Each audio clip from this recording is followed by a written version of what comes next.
les bonnes gens. Ça bacouette. Ah, ça bacouette. Ça quoi? Bah, ça bavarde, quoi. Ça bacouette. Ça bacouette. Les pommes et les poires sont bien mûres. On va pouvoir faire des bourdelots et des douillons. Êtes-vous gastronome? Savez-vous ce que sont les bourdelots et les douillons? Pour certains, les deux mots sont synonymes.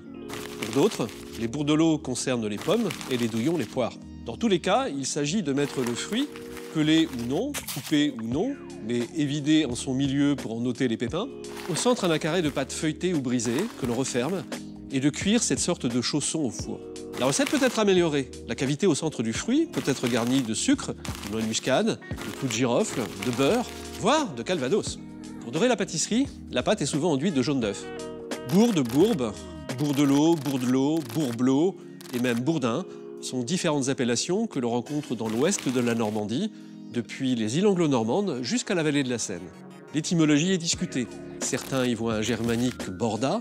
Il s'agit peut-être plutôt d'un dérivé du latin burdo bourdonis, mulet. Par métaphore, le bourdon a en effet désigné au Moyen-Âge le bâton qui soutenait le pèlerin, comme aurait pu le faire l'animal.